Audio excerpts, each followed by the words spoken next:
E...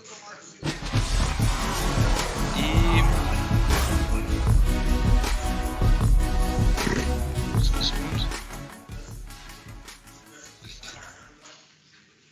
Isto são live. Bom dia então, bem-vindos a este conjunto de painéis referentes ao tema de Big Data e dados em geral. Tem sido uma manhã cheia de assuntos relacionados com este tipo de tópicos. Será que faz sentido hoje em dia, estamos em 2020, continuar a ter Big Data como um tema central? Quer nós queiramos, quer não queiramos, não é? Big Data é um termo que não nos livramos, porque pela sua definição estamos a falar de dados que são suficientemente grandes e variados para serem desconfortáveis o suficiente para tratar pelos mecanismos normais. Portanto, a definição é ad eternum, nunca vai terminar. É um tema que nunca nos vamos livrar, essencialmente. Segundo uma MMC, uma IDC, existem 40 zettabytes, estamos a falar dali de um 4 seguido de 13 zeros em gigabytes, portanto, se vale o que vale em termos de dados, mas é muita informação. E hoje em dia 80%, ou bem acima dos 50% também são não estruturados, portanto, daí a variedade ser bastante relevante. No conjunto destes painéis vamos falar um pouco disto tudo. Este primeiro é mais dedicado à parte em que data se começa a transformar em information, e se calhar essa é das coisas mais importantes. Estamos a pegar em dados e transformá-los em informação. Dados com volumes muito grandes. E para falarmos um bocadinho deste tópico, temos aqui diversos vetores presentes. Claro que a opinião individual é o que conta, não é? Mas olhando aqui um bocadinho a quem temos aqui no painel, temos aqui pessoas que vêm desde a parte de negócio, da parte do cliente, até parceiros, até as grandes consultoras. Portanto, eu começava por pedir a vocês que se apresentassem. Pedro. Bom dia a todos. E antes de mais, obrigado à Microsoft pelo convite. O meu nome é Pedro Troia e eu sou responsável pela Data Platform da Farfetch. Data Platform é onde nós fazemos a ingestão de todos os dados, de sistemas operacionais, fontes externas, fazemos o tratamento da informação, disponibilizamos a informação no Data Lake e construímos aquilo que nós chamamos os Core Data Models, que depois disponibilizamos então para as equipas de analistas e da Data Science. Bom dia, Pedro. Gilberto. Sim, olá, bom dia. Bom dia a todos. Bem, agradecer novamente também a Microsoft pelo convite e bom dia a toda a audiência e aos meus colegas de painel. Sou o Gilberto Rodrigues, sou colaborador da EY há já alguns anos. A minha vida de profissional tem sido essencialmente no mundo da consultoria. Já estive em várias empresas, algumas mais pequenas e agora numa Big Four desde há praticamente 7 anos. E a minha experiência com dados, entrei no mundo dos dados em que o volume, quando se falava em volume de dados, falava-se em gigabytes e terabytes. Terabytes já era Big Data na altura. E basicamente tenho uma experiência diversificada em termos de dados, desde as várias verticais, utilities, seguros, banca, telecomunicações, farmacêuticas, ou seja, todo o tipo de dados. E eu sou um bocadinho como o Saramago nesse sentido, não há big nem small data, é tudo data e temos que tentar transformar isto em informação, conhecimento e desejo de ação e prescrição, basicamente. Sendo como o Saramago, estás habituado a trabalhar com dados não estruturados, que essencialmente muitos dos textos iam por aí, não é? Muito. Rui. Ok, bom dia a todos, obrigado pelo convite. Meu nome é Rui Romano, eu sou responsável pela equipa de BI Analytics na DevScope, parceiro de Microsoft, especializado em dados e todo o tipo de projetos neste universo, desde o small ao big. Hoje em dia, mesmo tendo aqui um papel mais de gestão, ainda continuo a manter aqui a minha costela mais geek. Sou um apaixonado por este tema e é realmente um prazer estar aqui convosco e a partilhar aqui as minhas ideias e falarmos um pouco sobre um tema que é um tema que me apaixona bastante. Certo, não levas a mal, Rui. Geralmente, quando eu tenho que definir geek, às vezes, para poupar palavras, digo o teu nome. Portanto, torna-se mais rápido. Não te livras dessa componente. Queria-vos lembrar também, e não leves a mal, por favor, queria-vos lembrar também que esta sessão é vossa, antes de mais. O tempo é também vosso. Portanto, eu não sei como, mas deveremos ter acesso aqui às perguntas que vocês vão colocando no chat. Por isso, vão colocando questões e isto tornar-se-á mais interessante, tendo em conta as vossas participações também. Nós temos aqui um conjunto de temas, mais ou menos, que escolhemos para debater. Vamos falar um pouco de Big Data em Portugal, vamos falar um pouco das diversas roles que compõem o panorama, a evolução das ferramentas, data governance, do que tivemos tempo nesta primeira hora, muito nesta lógica da parte da transformação. Mas, se calhar, aqui para começar a discussão, uma pergunta assim um bocadinho mais aberta e mais direta. O que é que é necessário e nos dias de hoje, para tornar uma cultura de dados que seja a cultura vigente e nas empresas, e como é que Big Data tem participado nisso? Qual é a vossa experiência, tanto em Portugal como a experiência que vocês têm vendo situações noutros continentes e noutros países? Gilberto. Bem, então, tal como eu estava um pouco já mencionando na minha introdução, quando eu entrei no mundo dos dados, Business Intelligence na altura, que por acaso é uma das designações que ainda é bastante utilizada, mas nós, tal como estávamos a dizer, os dados eram estruturados, se não fosse estruturado em tabelinha, no modelo relacional, provavelmente já seria muito difícil poder utilizá-lo, daí extrair conhecimento e tomar decisões. Nós estamos num mundo agora em que o volume de informação, o volume de dados, a diversidade, a velocidade a que nós temos que tomar decisões, as empresas estão cada vez mais, no fundo, a dar aos seus colaboradores capacidades analíticas, ou seja, os dados estão cada vez mais a tomar uma relevância maior nesse mundo. O que traz desafios claramente grandes, ou seja, nós ao termos, e há uma máxima que é conhecida e muitas vezes nós mencionamos, que é a demasiada informação mata a informação, ou seja, o que é que acontece hoje em dia, tipicamente, quando nós entramos no mundo Big Data, que é os colaboradores começam a ter, para além da responsabilidade e da capacidade que lhes é conferida com as plataformas, as ferramentas novas, de fazer analytics, tomar decisões, têm medo de estar a utilizar os dados certos. Será que eu estou a ter a visibilidade total da informação dos dados que eu tenho na minha empresa? Será que eu, ao tomar esta decisão, tenho a visibilidade total da informação? E será que os dados são certificados?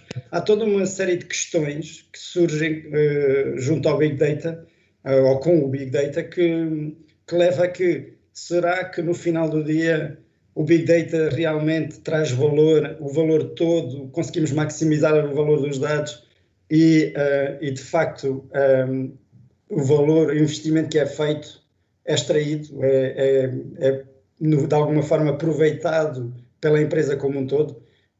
Muitas vezes os temas do Big Data andam à volta disso hoje em dia, e nós vamos falar muito certamente disso ao longo desta nossa sessão, que é o Data Strategy, é o Data Governance. Será que muitas vezes vale a pena fazer um investimento, exorbitâncias, colocar dinheiro sobre a mesa para ter o último grid da tecnologia?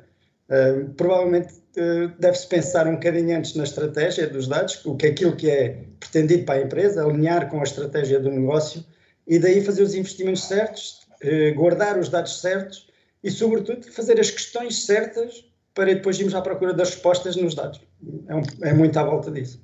Esse é o truque, não é? Falaste aí de alguns pontos que eu vi hoje de manhã serem várias vezes debatidos. Pedro, tu tens uma visão um bocadinho de uma empresa gigante nesta área, não em Portugal, mas a nível mundial, para mim. Qual é, falávamos hoje de manhã, qual é um volume expectável de visualizações nos vossos sites durante um dia? Consegues-nos dar um número só para a gente começar a analisar aqui o Big Data, o que é? O que é que estamos a falar? Sim, podemos falar de alguns exemplos. Estou com o Gilberto, quando comecei neste mundo, de facto, falava-se de gigas e quando muito de teras, e agora estamos onde estamos, não é? Falaste de zetas, que acho que nem conseguimos visualizar o que é que isto significa. Mas, de facto, o Big Data está muito associado, ou associa-se muito a tema de volume. Eu acho que o Gilberto tocou num ponto fundamental, que eu acho que é mais do que volume, e tu também, Bruno, é a questão da variedade de dados, é a rápida e constante evolução de sistemas, a introdução de novas funcionalidades, de novos tipos de dados e, portanto, tudo o que isto aqui acarreta. Quando nós pensamos numa empresa como a Farfetch, que de facto vou-me focar só naquilo que é o nosso negócio de e-commerce, ok? Portanto, farfetch.com. Quando nós falamos da Farfetch e percebemos uma empresa com esta presença virtual a nível mundial e que tem, vamos falar na ordem de 20 milhões de page views diárias, quando nós pensamos que numa altura de sale season, por exemplo, numa Black Friday, algo desse género, nós temos de lidar com qualquer coisa como 3 a 4 mil milhões de transações, isto transporta-nos para uma dimensão que era impensável há poucos anos, na realidade, não é? Isso demonstra, de facto, que nós temos aqui um crescimento exponencial. Mais uma vez, acho que não é só o tema do volume por si, porque o volume, mantendo-se estruturas, mantendo-se esquemas, etc., poderia ser resolvido com scale-ups de infraestrutura ou recorrendo à tecnologia que nos permite fazer essa gestão. É depois toda esta variedade e, acima de tudo, o esclarecimento sobre aquilo que o Gilberto tocou e que é muito importante, que é o Big Data, ou quando nós pensamos em Big Data e pensamos em todos estes dados armazenados, seja mais estruturados ou menos, temos de pensar o que é que fazemos com eles, porque os dados, há um momento, como dizias há pouco, Bruno, em que eles se transformam em informação, mas essa informação não vale de nada também, só por si, se não existir ação, se não existir uma análise e depois uma tomada de ação com base nessa mesma informação. Olha, e já agora, sei que vocês estão presentes no mundo. Temos a sorte de termos as principais equipes de engenharia que pensam dados muito centradas em Portugal, e eu tenho a sorte de trabalhar com vocês e vejo mesmo isso como uma sorte e não lhes chamo de trabalho. Mas também têm uma presença muito grande e trabalham com China, UK, com outros países. Vês uma diferença muito grande na abordagem a estes temas nesses outros mercados e nesses outros países? É muito difícil para vocês encaixar as peças. Não estou a falar tanto tecnicamente, mas mais nessa questão do mindset próprio de cada região, de cada zona. Há aqui duas dimensões. Nós, apesar de termos essas equipas, operamos a nível global e, portanto, eu giro a Data Platform e a Data Platform tem a informação e não existe uma segunda Data Platform na China ou no Brasil. Portanto, nós temos o que chamamos a Global Data Platform precisamente por esta questão aqui.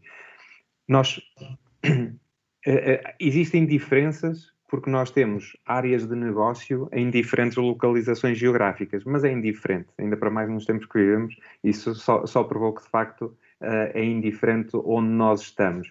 Existe, diria eu, uma diferença, mas que vem até mais da diferença cultural e de especificidades do negócio. E eu aí diria que se nós pensarmos... vou pegar nos exemplos que deste, na China e no Brasil, de facto existem diferenças culturais que nos levam a pensar de forma diferente as estratégias que nós seguimos para chegar aos nossos clientes. Eu diria que em alguns casos até, olhando para os dados, olhando para o comportamento que os clientes têm, nós temos de fazer uma adaptação até da experiência de compra que nós queremos dar, porque existem de facto estas diferenças. Uhum. Certo, e os volumes são grandes, eu percebo e sinto essas diferenças culturais e políticas, às vezes, até na gestão do dia-a-dia. Pois, os sistemas vão evoluindo. Rui, o que é que tu dizes? Hoje em dia já temos sistemas, eu estava-me a lembrar que esta semana fiz alguns exames e o primeiro que fiz foi em SQL 6.5. Portanto, isso não trabalhava com Big Data, tinha disquetes. O que é que achas, Rui, hoje em dia? Tecnologicamente, as tecnologias têm acompanhado estes volumes?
Todos os meus sistemas, todas as fontes, e depois vou começar a trabalhar em cima disso. E isso hoje é fácil e é rápido de fazer. Nós montamos, por exemplo, em Azure, montamos um data lake e montamos um conjunto de pipelines de dados para ingerir essa informação, até metadata driven, para ingerir informação de todos os sistemas que têm no sistema, e estou logo a recolher estes dados. Não preciso de estar a pensar o esquema, como é que eu vou armazenar, mesmo numa ótica de montar um ODS, que é uma réplica de todos esses sistemas, mas tudo isso tem um esforço e tem mais custo, porque hoje eu ter um data lake é talvez a peça mais barata dentro do ecossistema, ou seja, barata versus a utilização, não é? Numa arquitetura de Big Data na cloud. Enquanto se eu tiver o mesmo volume de informação numa base de dados relacional, por exemplo, o custo é significativamente superior. E por isso, sim, hoje em dia, às vezes já começa a ter projetos de BI em que só tem um data lake e depois tem o analytic em cima do data lake e nem sequer tem o data warehouse, ou quando tem o data warehouse é numa layer muito mais fina, com já praticamente só a versão final, já toda ela trabalhada para expor aos modelos analíticos e ao negócio, se for o caso. Não estamos a ouvir, Bruno.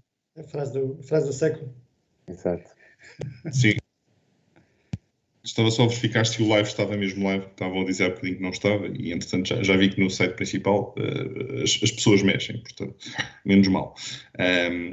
Estava-te a perguntar, Gilberto, e pegando um bocadinho nisso, na parte de depois chegar ao negócio, eu estava a dizer que rapidamente hoje em dia conseguimos fazer qualquer coisa que depois lá chegue. Eu gosto muito de pensar, e penso muitas vezes, e partilho esta ideia, não é? O que diferencia um bocadinho esta área das outras é que aqui neste caso temos que falar muito a linguagem do cliente, temos que falar a linguagem do negócio. Portanto, há áreas do IT onde temos que trazer os parceiros clientes a falar a nossa linguagem e a perceber o que nós fazemos. Aqui é o contrário. Neste mundo dos dados, nós é que temos que chegar à linguagem do negócio e do cliente. Tu vês isso a acontecer também, vês os projetos a rapidamente conseguirem tirar valor destes volumes grandes e dar alguma informação que não dados só ao negócio? Por acaso, a questão é uma questão até curiosa e interessante, porque toca aqui vários aspectos. E, aliás, alguns dos aspectos já aqui mencionados, inclusive pelo Rui, claramente com ferramentas, inclusive. Ou seja, Excel claramente é a ferramenta de BI mais utilizada neste planeta, não tenho qualquer tipo de dúvidas.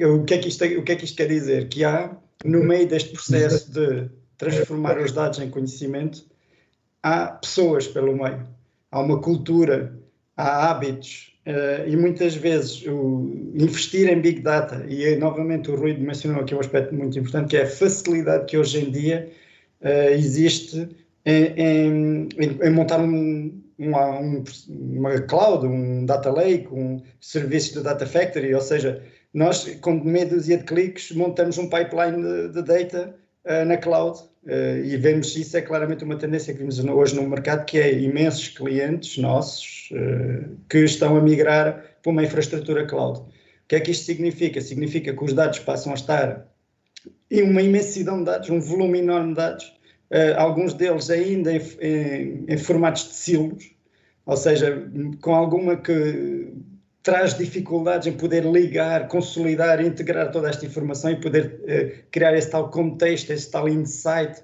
quando nós começamos a juntar peças de um lado e do outro, e é a partir do momento que nós começamos a juntar peças que o insight surge e há padrões que nós identificamos.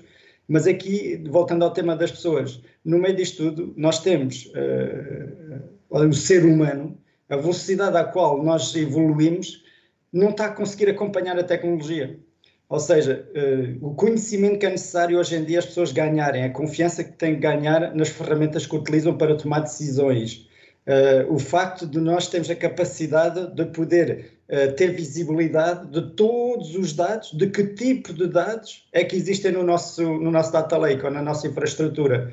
E isto leva-nos a que as pessoas, ao final do dia, tenham que, de alguma forma, conhecer todo o seu mundo de dados na sua empresa e ter a capacidade, o knowledge de utilizar as ferramentas que estão ao dispor hoje. E hoje em dia, cada vez é mais fácil o utilizador de negócio ter ao seu dispor tecnologia intuitiva de utilizar. E o IT, neste momento, respondendo à tua questão, nós temos que ter, enquanto que nós víamos antigamente que o IT era uma componente de suporte à empresa, hoje não, tem que estar muito mais próximo do negócio, tem que ter, e aqui surge um tema também que já foi aqui mencionado, que é os papéis, os roles novos de data scientists, de data analysts, que têm que, de alguma forma, ter a capacidade de traduzir, funcionar como um tradutor entre o IT e o negócio, para poder responder precisamente a questões que o negócio coloca, porque o negócio, no final do dia, é time to market, é avaliar o seu customer, e aqui já ouvimos falar nas sessões anteriores muito do data hoje em dia, e o Pedro claramente deve saber isso melhor ainda do que eu, é conhecer o seu customer, é saber quais, e hoje em dia a velocidade ao qual o customer muda de tendências, ou muda de hábitos, muda de vontades. Porquê? Porque há uma imensidão de oferta no mercado de produtos, de serviços, e tem que se acompanhar isso a uma velocidade vertiginosa, e é um bocadinho isso, o IT tem que estar atento e ao lado do negócio, e não ser apenas um suporte.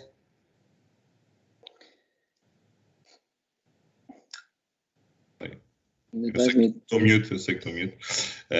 Desculpem. Sim, sem dúvida. E mais uma vez a cloud aí é central, porque é o que possibilita o crescer e o fazer rapidamente apresentar esses resultados e controlar um pouco os custos, não é? Porque manter essas máquinas antigamente paradas durante parte do tempo para depois, durante uma semana, estarem ali a processar coisas, não é viável nos dias de hoje. Agora até acrescentava que o cloud está a permitir uma nova vaga, pelo menos ao nível da consultoria nós vimos isso muito, de prototipagem. Ou seja, é muito rapidamente se testa conceitos, se testa dados novos, se testa informação nova, com 2 cliques e obviamente estou a provar pelo absurdo, mas muito rapidamente se consegue fazer provas de conceitos. Qual é o grande desafio relacionado com as provas de conceito? É produtizar. E o verdadeiro valor só existe quando produtizamos, quando conseguimos colocar em produção todos estes protótipos que são implementados. É muito por aí os desafios de hoje em dia em relação aos dados.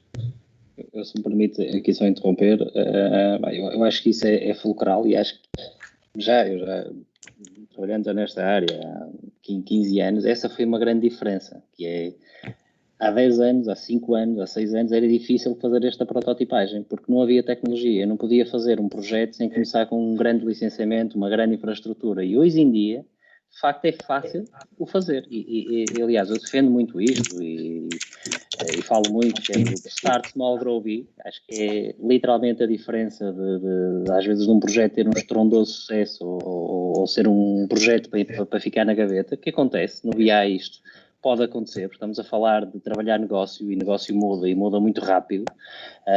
E tocando também no ponto do Excel, uma coisa que é importante é perceber o porquê que aquele Excel existe e falar e envolver as pessoas, envolver quem realmente usa aqueles dados e toma as decisões, porque é que existe aquele Excel, não ser propriamente só vamos montar aqui um mega projeto e depois chega-se ao fim e esse mega projeto, a funcionalidade mais utilizada vai ser a exportação para Excel, porque, e depois o Excel só tem 1 milhão de linhas, ou seja, eu posso ter um Big Data com 1 trilhão, mas depois o Excel só aguenta com 1 milhão.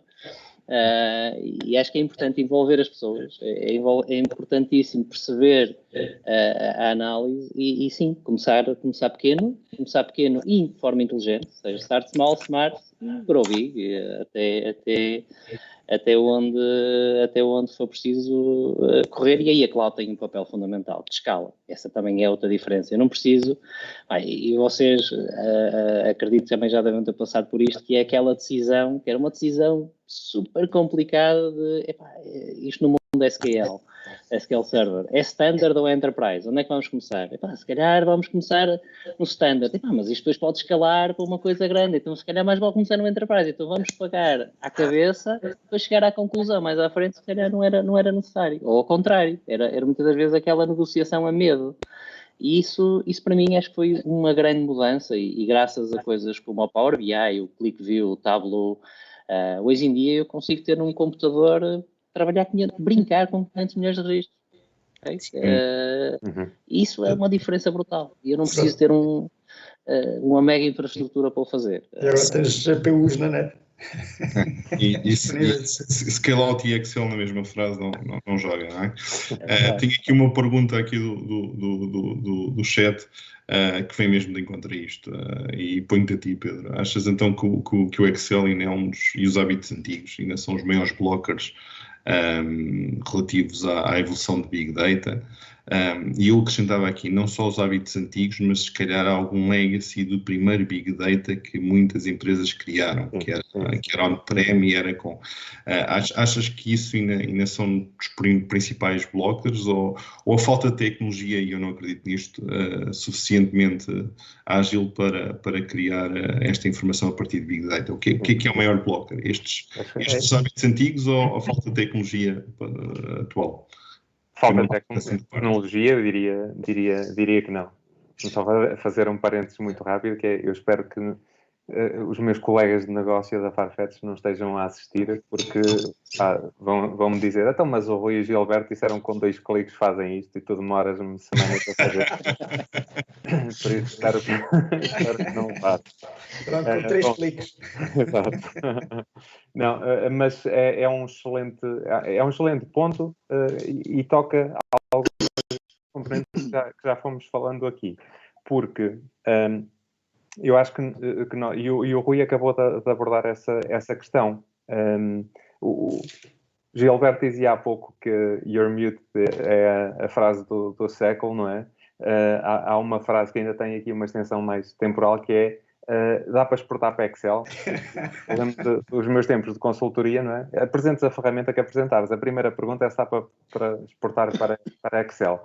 E é legítimo. E isto puxa-nos aqui para um tema, e eu acho que aí a Microsoft foi bastante feliz quando lançou o Power BI, que é, vamos perceber as necessidades efetivas das pessoas, vamos perceber que problemas é que nós estamos a resolver aqui e não vamos estar a implementar tecnologias ou conceitos apenas porque são trendies, porque queremos, porque foram, desculpem a palavra, mas foram impingidas por uma consultora ou por um parceiro. Portanto, pegando aqui no Big Data, na lógica de isto é push ou é pull, não é? Temos aqui um conjunto de tecnologias, temos um conjunto de ferramentas que podemos utilizar e agora vamos ver o que é que fazemos com isto, ou eu tenho necessidades específicas, vou pensar que solução é que tenho e então começo a andar para trás e de repente o Big Data surge como uma possibilidade para aquilo que é o problema que eu quero resolver.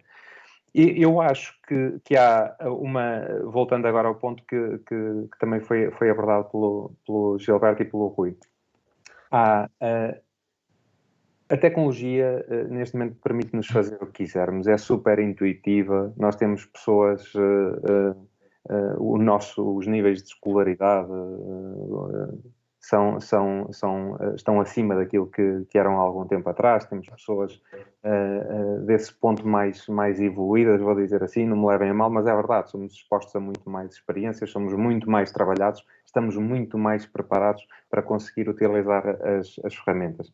E as ferramentas, na sua maioria, também perceberam que tinham necessidade de se adaptar a estas novas pessoas que agora surgem. E tendo passado por muitas empresas enquanto consultor, a leitura que eu faço é que há de facto uma aproximação das pessoas da IT ao negócio, estão mais próximas hoje, percebem muito melhor, questionam muito mais do que questionavam há uns anos atrás, mas do lado de negócio também é esta aproximação à tecnologia. Portanto, sobre a pergunta concreta, não, eu acho que a tecnologia responde, dá a resposta que é necessária, digamos assim. Esta questão do Excel, eu julgo que a questão que nós temos de puxar para aqui é, de facto, o tema de que problema é que eu quero resolver, porque não me adianta de nada estar a construir uma solução super robusta com grandes tecnologias se de facto eu não tenho clareza sobre aquilo que de facto vai ser feito com esta solução que eu estou a montar. E, portanto, invariavelmente, e já passámos por isso, eu e o Gilberto já nos cruzámos num projeto em que isto aconteceu, e isto acontecia quase sempre, não é? Que é, nós implementamos uma solução, temos aqui uma base de dados absolutamente incrível, e quando falo de base de dados, temos dados, um volume de dados que nos permite tirar daqui muita intformação, começamos a identificar as métricas, a construir os relatórios, os dashboards, etc., entregamos, entregávamos ao quilo, não é? como dizíamos ontem, mas aquilo não é o que efetivamente é necessário, não é isso que vai responder às necessidades, e isto leva-nos aqui. Aqui as pessoas, ok, agora eu tenho aqui estes dados, mas na verdade o que eu quero este dado de vendas daqui, quero cruzar com a informação que tenho ali, e a ferramenta mais intuitiva que eu tenho para fazer é o Excel. É um legacy grande ainda existe muito. Sim, e o tema e isso levanta uma outra questão que é uma dor para muitas empresas, falamos agora muito das gerações em que estamos, não é? Nestes temas aqui de Big Data, se estamos na terceira geração, na quarta, na primeira, e quando nós pensamos em empresas grandes, há um bocadinho de cada. Há a primeira, a segunda, a terceira e a quarta, precisamente pela facilidade e pelo acelerar destas novas tecnologias, a capacidade que nós temos de implementar, e portanto vamos testando, como o Rui dizia, vamos tentando dar a resposta até a problemas que já respondemos, mas com novas tecnologias, mas depois começa a ficar aqui todo um lastro de legacy que importa matar, é a expressão que é mais utilizada, desculpem, mas que coloca as empresas depois aqui em algumas dificuldades e com um tema de custos também para gerir. Olha, eu sei que vocês têm uma autêntica fábrica de dados end-to-end. em alguns pontos mais up-to-date, noutros ainda a sofrer um pouco desse legacy, que é natural, mas trabalham para isso e vocês contam com profissionais top e que vão desde um mundo mais geek até um mundo mais de negócio. Tu vês, sentes falta da existência desses profissionais no mercado para trabalharem com esta área? É também um problema, porque, e não tem conversa, nós identificamos aqui as várias roles que fazem parte deste mundo, destes workloads de Big Data. Tu sentes-te com facilidade para encontrar os profissionais que precisas para pôr em cada uma destas peças e também enquadram isto com os outros países ou é uma coisa que não é difícil de todo? Aquilo que eu acho, ou melhor, aquilo que eu sinto, é que o tema de data e todos estes novos perfis que estão a aparecer estão agora muito mais em voga, não é? São muito mais trendy. As pessoas não existiam, muitas pessoas que vinham, por exemplo, de uma área de engenharia, de uma forma natural, fossem procurar um emprego numa área de data. E isso agora acontece. Portanto, há muito mais espaço, digamos assim, para que isto possa acontecer também. Mas o tema data sendo trendy, as empresas começam a criar elas próprias equipas de data e, portanto, estão também à procura destas pessoas. Em Portugal não é muito fácil encontrar as pessoas, pelo menos tenho tido alguma dificuldade em encontrar pessoas para a equipa com o perfil que se pretende, conhecendo as tecnologias com que estamos a trabalhar, e nós até estamos numa fase de transição, mas a dificuldade é uma dificuldade que sinto, por exemplo, também em Inglaterra, por exemplo. Os meus colegas da China estão a tentar montar uma equipa também para dar algum suporte de data numa perspectiva de engenharia e tem também alguma dificuldade, porque aquilo que as competências existem, as pessoas estão lá, há aquilo que é concorrência de mercado, mas há acima de tudo um crescimento da procura que ainda não tem uma base suficiente, digamos assim, para nós conseguirmos ter mais tranquilidade no momento em que estamos a procurar as pessoas. Provavelmente isto é ainda agravado com este facto de as tecnologias estão em permanente evolução e de repente tu queres pessoas que conheçam muito bem e desenvolvam com Python, por exemplo, mas agora é Scala, é Java, é SQL, e portanto andas aqui numa quase permanente evolução. Evolução ou mutação.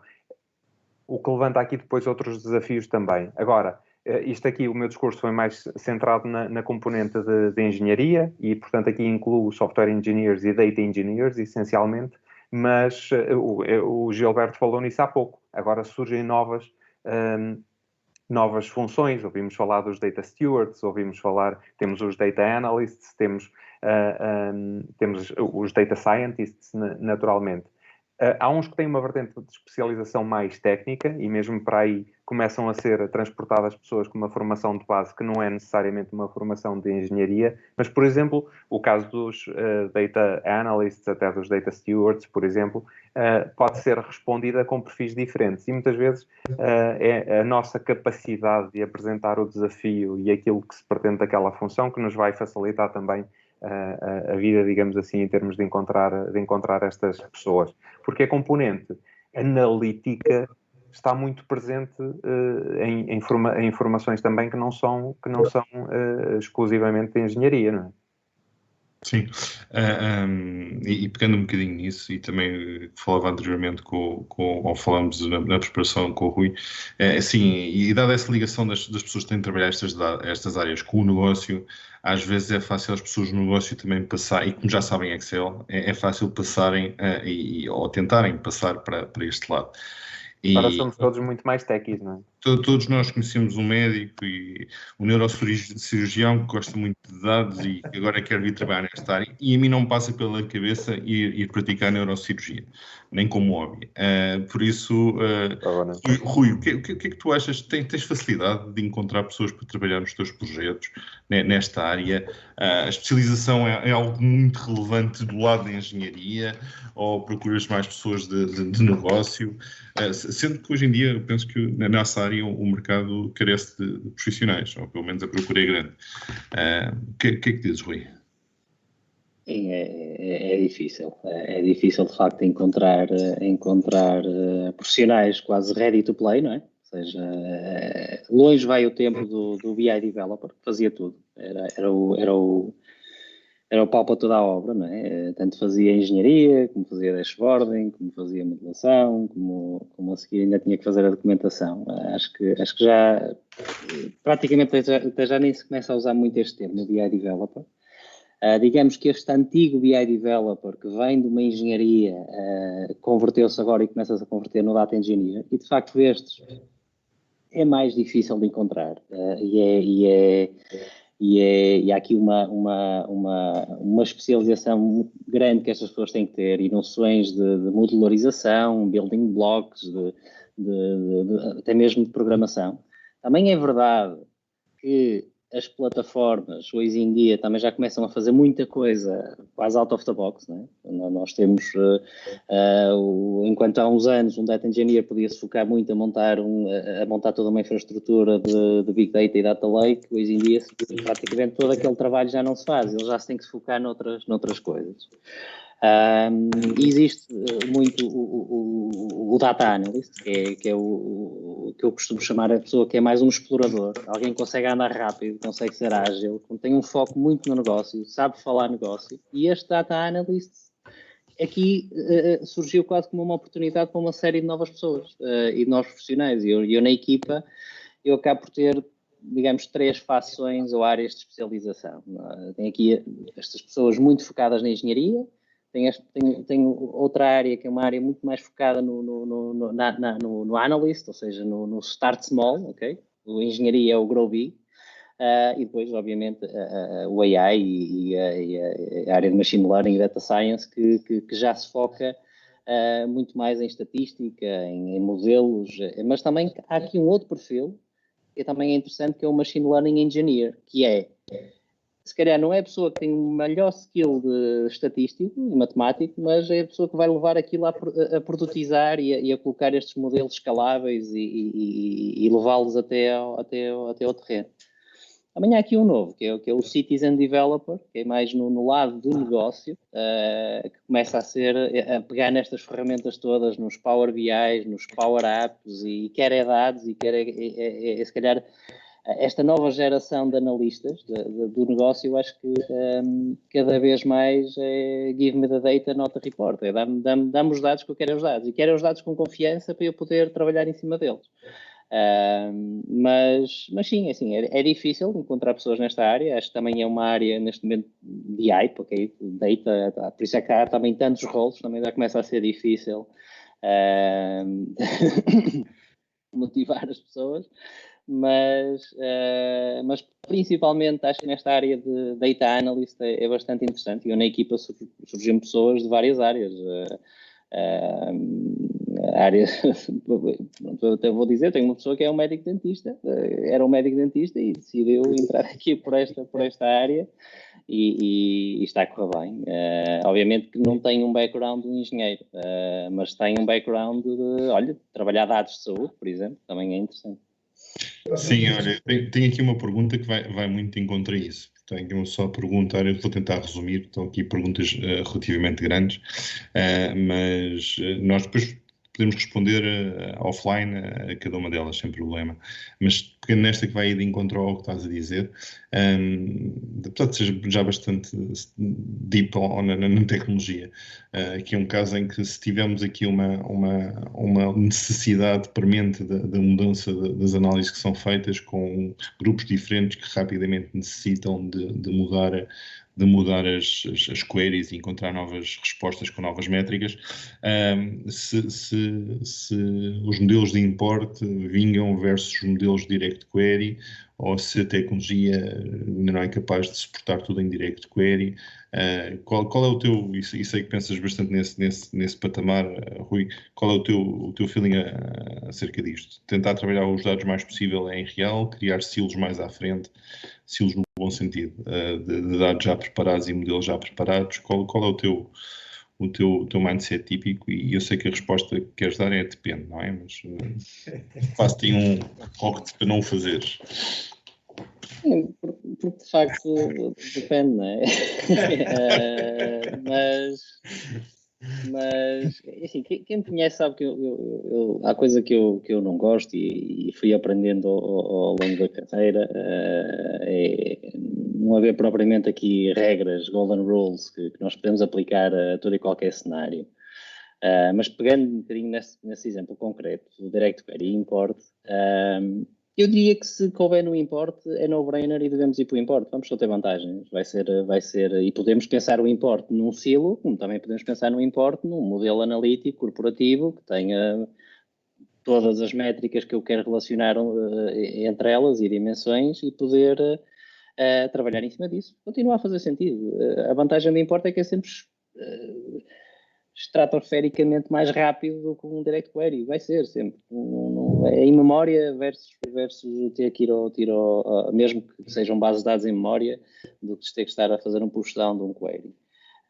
Obviamente que há cenários em que o direct query, cenários de volumetria, cenários de real time, em que não podemos fugir dele. O que se começa a ver, e o Power BI, neste caso, tem uma resposta bastante interessante, talvez a feature mais aguardada dos últimos 20 anos de modelos analíticos que acabou de surgir agora em dezembro, que é a possibilidade de combinar estes dois mundos, de poder combinar, de poder combinar modelos e poder combinar direct query com import. E, por exemplo, posso ter os meus dados ao dia todos importados, tenho um determinado volume, milhões, mas se eu quiser ir à hora já vamos para trilhões e quando eu faço esse drill down para a hora já passa para direct query e hoje a tecnologia permite-me fazer isso e eu consigo montar estes modelos híbridos.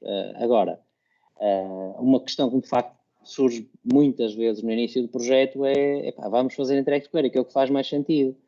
Não é o que faz mais sentido, é preciso perceber, por exemplo, eu vou fazer direct query sobre um data warehouse. Normalmente é o caso, um data warehouse ou um big data, mas aquilo atualiza, está sempre a atualizar ou atualiza uma vez ao dia.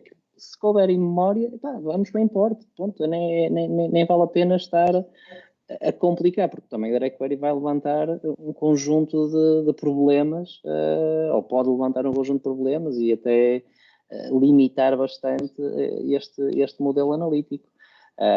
Por isso, assim, a resposta tem que ser sempre um bocadinho um depende e o avaliar.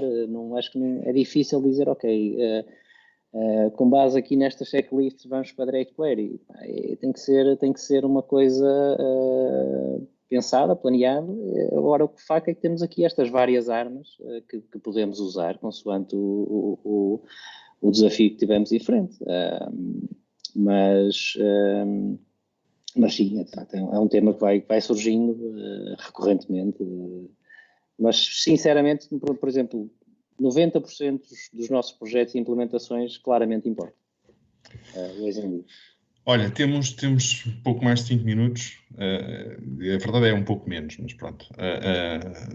Eu ainda tinha aqui vários temas para introduzir, mas há aqui um que também levantou aqui alguma lógica, alguma discussão aqui na parte do chat e tem um bocado a ver com governance, que era um tema quente do ano passado e do ano atual e do ano futuro. Seja, Alberto, trabalhaste um pouco nesta área, não é? Eu tinha aqui vários temas para debater, como a parte do processo versus tools, o que é mais relevante, e se já há tools nesta área que que consigam dar uma resposta mais una às diversas componentes de governance, ou se devemos ir projeto a projeto e cenário a cenário, e pessoalmente a mim parece-me que essa seja a abordagem mais efetiva do que arranjar one ring that rules them all, não é? Ter aqui uma abordagem mais segmentada. Mas tu trabalhas também no terreno com esta componente, o que é que tu vês no panorama atual? Bem, na verdade, deste-me agora um grande desafio, que é em 5 minutos falar, ou menos 5 minutos falar desse tema. 3 minutos.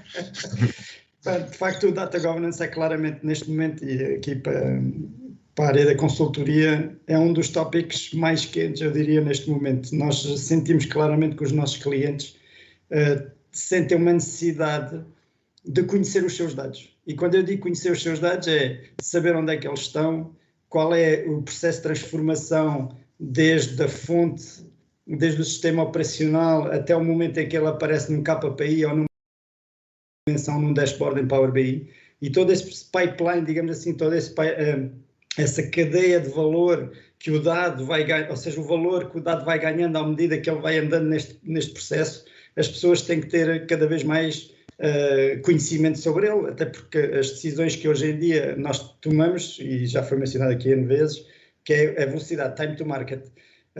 E nós precisamos de estar atentos e como utilizadores de negócio, e aqui o Data Governance tem precisamente essa dualidade, essa perspectiva dupla, que é um utilizador de negócio perceber o que é o seu KPI, de onde é que é proveniente, se ele teve uma alteração no seu pipeline de transformação, se ele, historicamente, porque é que eu hoje estou a ver 20 mil, no mês passado estou a ver 10 mil, houve uma alteração na fonte, mas ao mesmo tempo poder dar ao developer, às equipas de desenvolvimento, visibilidade do seu pipeline, e aqui novamente o time to market é super relevante, que é, se eu alterar agora uma source, qual é o impacto que isto vai ter nos meus KPIs? Onde é, neste emaranhado de pipeline, e hoje em dia os sistemas são bastante complexos, apesar de nós dizermos, e aqui Pedro vou salvar a tua pele, que é dizermos que são 2 cliques, mas na verdade por trás há uma complexidade enorme.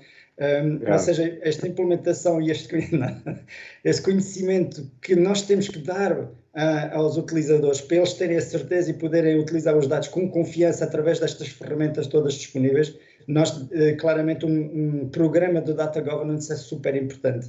Mas o Data Governance implica muitas coisas. Implica segurança, qualidade dos dados, que é um tópico que nós não falamos aqui, mas que é super relevante hoje em dia, porque claramente os utilizadores finais, se nós não tiverem confiança nos seus dados, eles não vão utilizar os dados, e podemos dar-lhes a melhor ferramenta do mundo para poder, ao seu dispor, para tomar decisões, mas não será utilizada claramente. Segurança, hoje em dia nós vemos os ataques, temos questões de data privacy, questão regulamentar, ou seja, toda essa componente. E aliás o Data Governance claramente nasceu há vários anos, como estavas a mencionar, e sobretudo na área altamente regulada, como a banca, seguros, mas está a descer agora para empresas, ou está a espalhar-se para empresas de negócio tradicional, do retalho, de saúde, ou seja, o Data Governance precisa precisamente dar informação, ou seja, dados sobre os dados, cria essa tal metadata layer. E aqui, falando um bocadinho de ferramentas, e Bruno, tu questionaste, claramente as ferramentas hoje têm, e a Microsoft também está nessa área, já nós tivemos, tal como mencionaste, uma experiência muito interessante há poucos meses com o Preview, que agora está disponível desde o início do ano, e onde nós, inclusive, participamos naquilo que era o Private Preview, antes do Preview estar esta designação Private Preview do Preview, um bocado, mas basicamente antes ela está no mercado, nós tivemos a oportunidade de falar com a equipe, team de development do produto, poder participar no desenvolvimento das features e perceber e de alguma forma influenciar as features que estavam a ser lançadas para o mercado, mas claramente, 3 segundos ou 3 minutos? Segundos, agora. Mas basicamente é um tema super relevante e é claramente um tema do futuro. Data Governance e Data Strategy. Sim. Vamos continuar a falar nisso. Só aqui um jeito de despedida também, e muito rapidamente, Pedro, e isto devia ser abordado com calma e tempo, mas, por exemplo, na tua experiência interna, o que é que tem resultado mais? Conseguem dissociar a visão processual da visão de ferramenta, na parte de governance, e tentam levar isto como uma coisa monolítica ou com peças separadas, só duas respostas telegráficas. Vivemos num mundo em que one solution doesn't fit all. Não há uma solução para tudo. Portanto, nós neste momento estamos a avançar com uma solução para tudo. Não lhe queria chamar monolítica porque de facto não é necessariamente assim. Isto contraria o que eu estava a dizer antes, mas é uma solução que tem dado uma excelente resposta àquilo que nós pretendíamos. Não é um tema só de ferramenta, é naturalmente um tema de processo.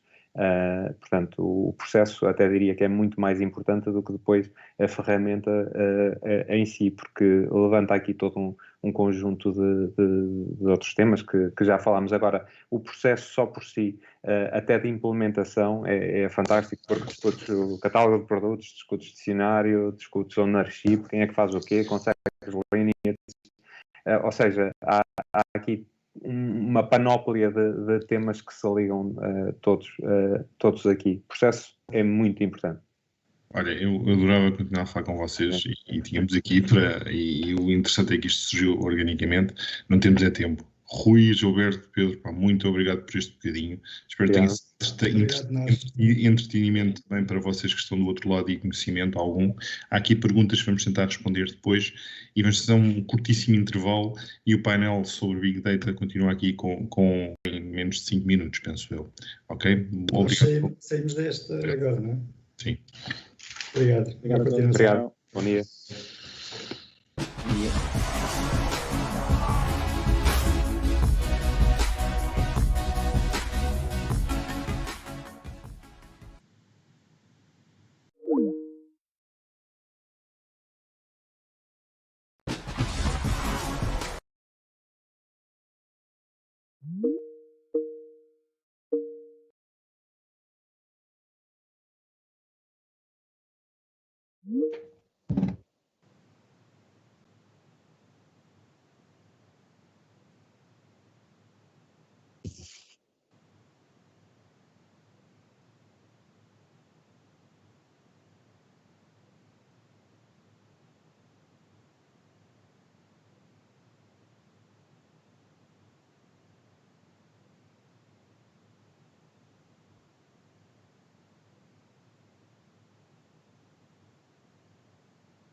Alexandre, acho que já estamos live. Acho que podes Já estamos arrancar. live? Ok, então, viva, bom dia, bem-vindos. Portanto, esta sessão vai ser a continuação da sessão que vocês, não sei se estavam a seguir ou não, mas que o Bruno Baixo estava a moderar. Portanto, vamos continuar com a temática de Big Data, da modernização dos dados, nesta ótica muito mais focada num conceito de Advanced Analytics e de inteligência artificial.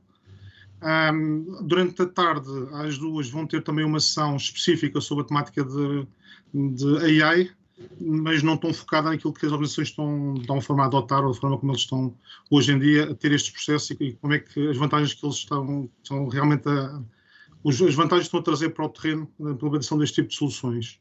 Portanto, hoje vamos aqui estar muito focados em olhar para as organizações, como é que eles têm sido capazes de tirar partido das novas tecnologias e da nova quantidade de dados que estão disponíveis para conseguir fazer coisas diferentes, formas diferentes de interagir com os seus clientes.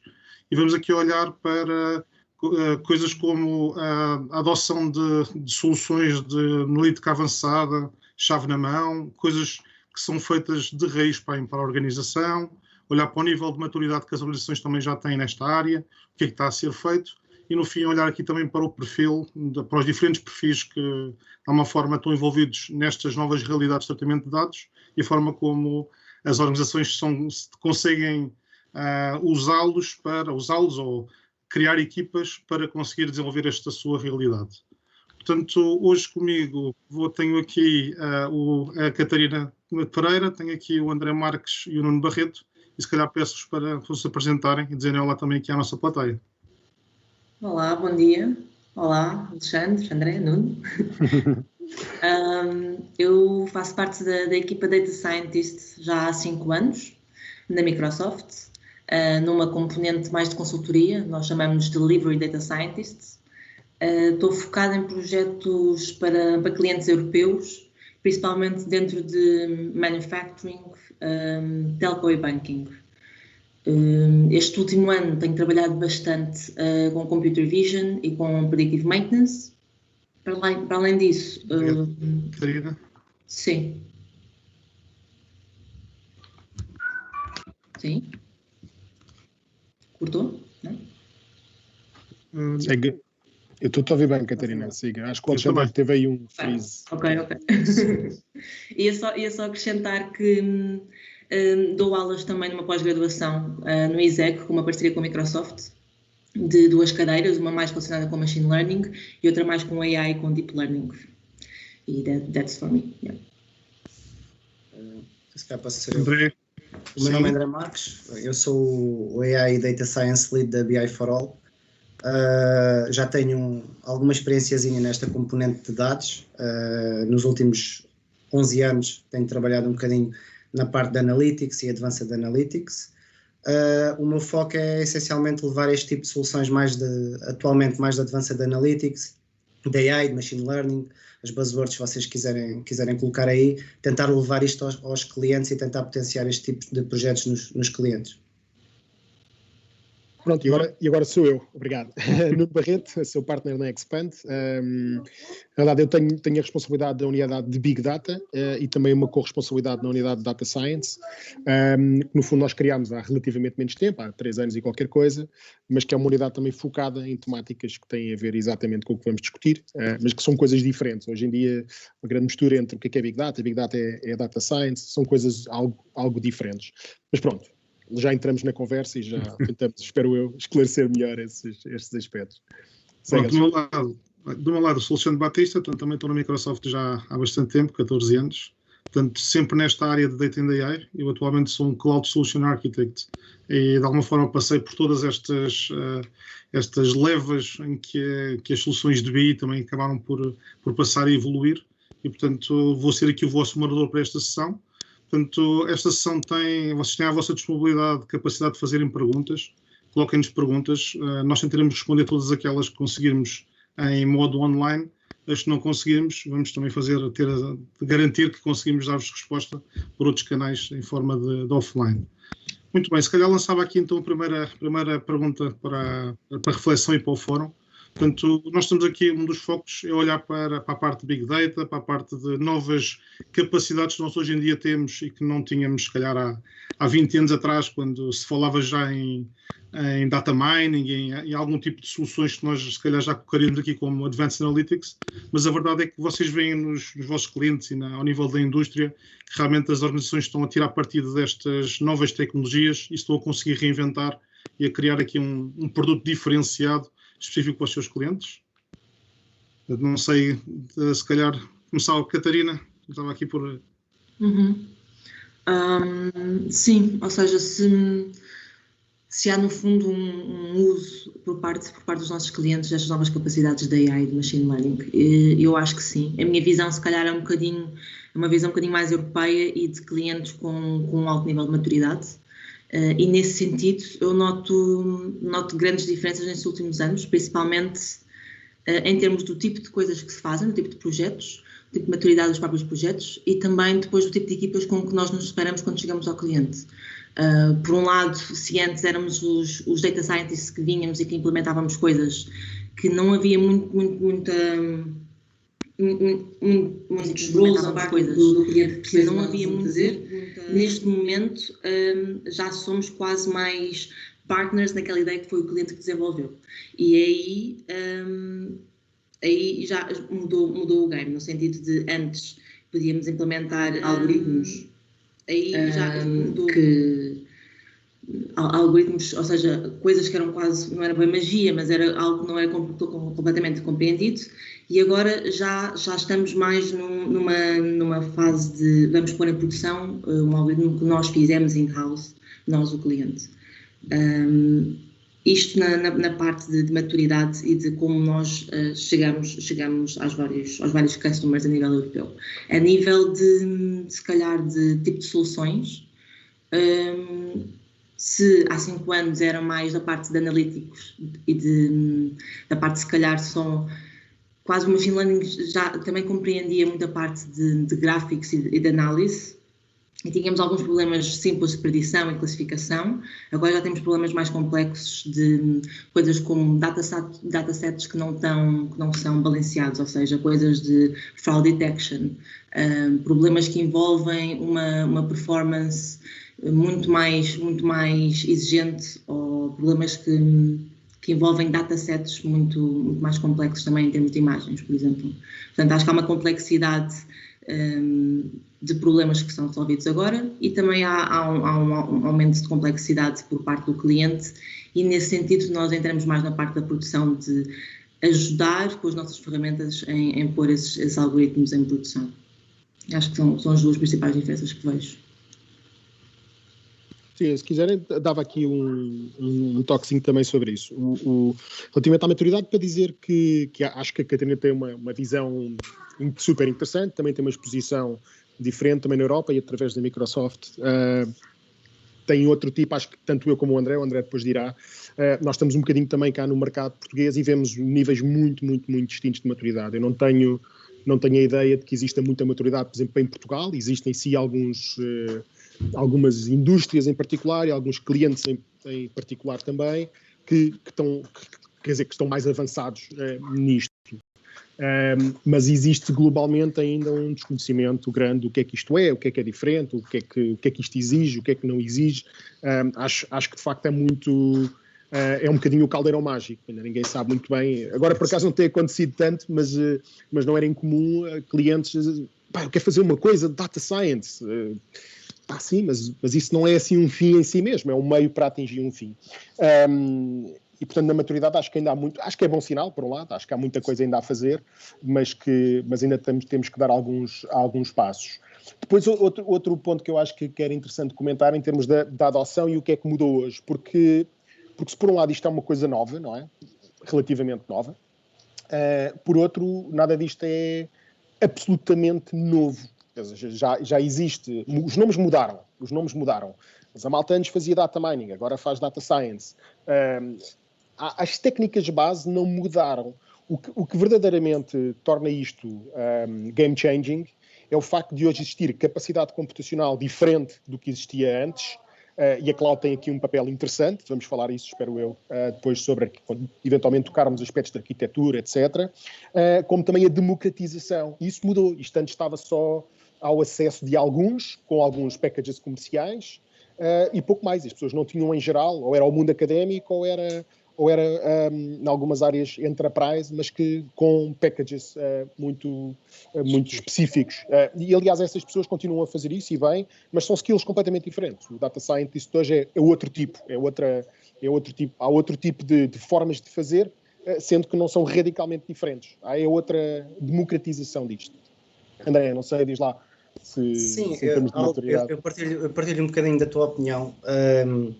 Nós já há algum tempo, nós na BI for All reestruturámos um pouco, porque por causa do avanço tecnológico, da rapidez com que este avanço tecnológico, com o avanço tecnológico que temos tido nos últimos anos, e a minha área em específico é uma área que mais de R&D, mais de inovação,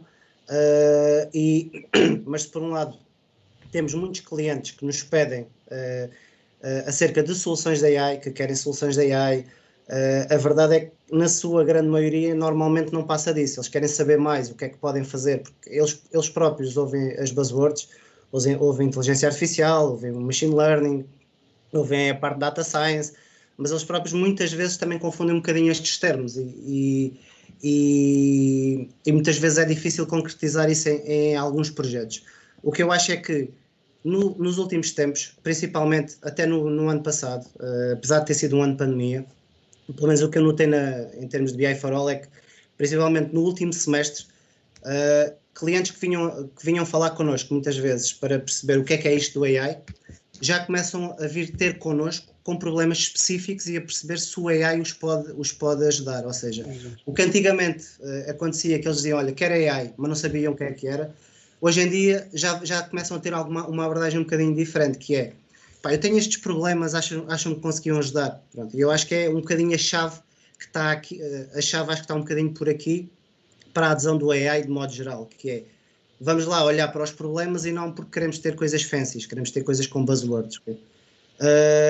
E isso para nós, enquanto consultora, também é muito importante porque nós vivemos de projetos dos nossos clientes. Nós não temos, eu estava a ver a sessão anterior em que tínhamos lá uma pessoa da Farfetch, nós não temos propriamente um negócio mundial que temos teras de informação e temos ali um conjunto de informação para explorar por data science, ou seja, o nosso grande valor muitas vezes é ajudar os clientes a crescer, a ter essa maturidade, que, voltando um bocadinho à pergunta, de modo geral eu concordo um bocadinho com o que o Nuno disse, que é a maturidade dos clientes ainda está muito aquém, e é aqui que nós, consultoras especializadas mais nestas áreas, muitas vezes os conseguimos ajudar, porque vamos a N clientes e fazemos um bocadinho esse processo.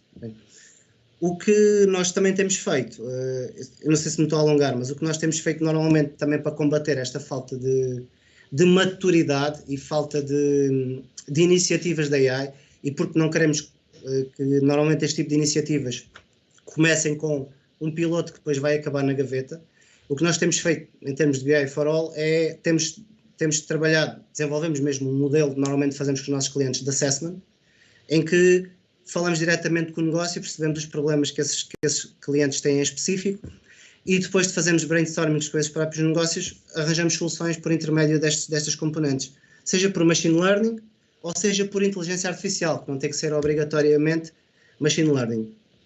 E aí o que temos visto é que efetivamente temos tido cada vez, a partir do momento em que deixámos as buzzwords e fomos pela parte do negócio, o que reparámos foi que o mercado português e internacional, nós trabalhamos ambos, mas calhar mais o português, porque o internacional às vezes em alguns pontos talvez por ser mais fácil o investimento, em alguns pontos às vezes esteja um bocadinho mais maduro, mas não tanto assim como o nosso, também não acho também, mas a Catarina é capaz de falar melhor sobre isso. E a partir do momento em que começámos a ter esta abordagem, de alguma forma começámos a ver que é mais fácil entregar valor aos clientes por intermédio deste tipo de iniciativas. Permite-nos que os clientes comecem então a ganhar tal maturidade que muitas vezes não têm, ou seja, normalmente começamos pequeno, com algo que traga um valor acrescentado para o negócio, e depois os clientes começam a ter uma maturidade maior. Portanto, respondendo só à parte da adesão, eu acho que há mais adesão, e quando eu digo mais adesão é na concretização. A maturidade, consequentemente, também já está a começar a ficar cada vez melhor, mas acho que ainda temos um longo caminho a percorrer. E se calhar pegando nesse tema da maturidade, que vocês trabalham com diversos clientes, que percentagem destes projetos é que realmente chegam a um ambiente produtivo, então realmente a ser usados no dia-a-dia, e naqueles casos em que chegam, há um processo longo de convencer o cliente que realmente o outcome que aquele modelo está a dar é realmente algo que vai fazer mudar a forma como ele funciona. Como é que vocês fazem este exercício com o cliente para, no final, ele ficar convencido que realmente aquele algoritmo vai fazer com que os resultados que ele está hoje em dia a ter serão melhores com a aplicação daquele algoritmo? Vamos por ordem, exato, vamos por ordem. Estamos a articular, sim. Podemos não ir por ordem, mas só para pegar também no que o André estava a dizer. E sim, é verdade, há muita necessidade deste assessment, de ver priorização de use cases, de ver se há dados, se não há dados, se há sequer alguém dentro do cliente que seja quase o owner do use case e que tenha aquela responsabilidade de nos arranjar os dados, depois de aceitar ou não para ir para a frente.